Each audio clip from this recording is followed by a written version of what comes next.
AP కర్నూల్లా పెంట కుప్పలు రోడ్ల పాలైతున్న ఉల్లిగడ్డల పరిస్థితి ఎట్లున్నదో చూపించడం కదా ఈ స్మార్ట్ వార్తల్లా. అచ్చం అదే కథ అవుతుందో వల్ల జమ్మూ కాశ్మీర్లో యాపిల్ కాయలేదు కూడా. యాపిల్ పండ్ల సీజన్ సురువై అటు ఇటు నెల కాబట్టింది కదా. పంట కోతలైనాక కాశ్మీర్కి వెళ్ళి పండ్లను పట్టుకొచ్చే తొవ్వే లేక రోడ్ల మీద ఆగిపోయిన ట్రక్కులల్లా టన్నుల కొద్ది యాపిల్ కాయలన్నీ మురిగిపోతున్నాయి గిట్లా. అరే రే రే రే బంగారం అసంటి యాపిల్ ఎట్లా ఖరాబ్ అయి మురిగిపోయినాయి చూడు.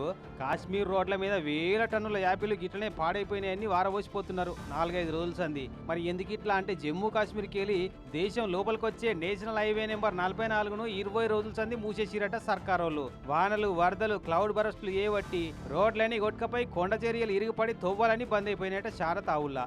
ఈ ఆ రోడ్లు బాగా చేయాలంటే మస్తు టైం పడుతుందట. అందుకే రోడ్లన్నీ చక్కగా అయ్యేదాకా రాకపోకలు బంద్ పెడుతున్నారు. తొవ్వ గిట్లా ఖరాబ్ అవుతుందని ముందే ఎరికైతే ఇంకేదైనా తొవ్వ చూసుకుందరో లేదంటే కోల్డ్ స్టోరేజ్లలో దాచుకుందరో కానీ తెలియక దబదబ ట్రక్కులలో లోడ్ చేసి పంపించేటాలకు నడి తొవ్వలకు వచ్చే వరకు ఎక్కడికక్కడనే ఆపి పారేస్తున్నారు ట్రక్కులన్నింటినీ.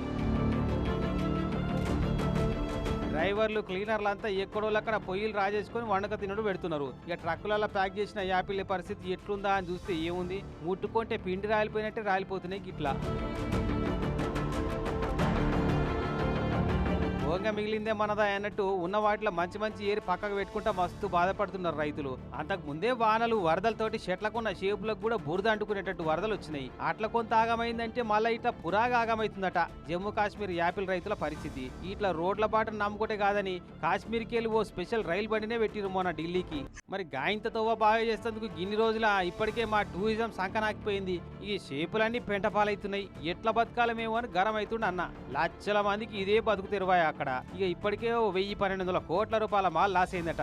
ఆ తువ్వ బాగయ్యే వరకల్లా ఇంకెంత లాస్ అవుతుందో గానీ మనకు జర దగ్గరున్నా బాగుండు. కర్నూల్లో ఉల్లిగడ్డ బస్తాలు మోసుకపోయినట్టు మంచిగున్న యాపిల్ కాటన్లు అన్ని ఇంటికి కొట్టబోదుము కదా.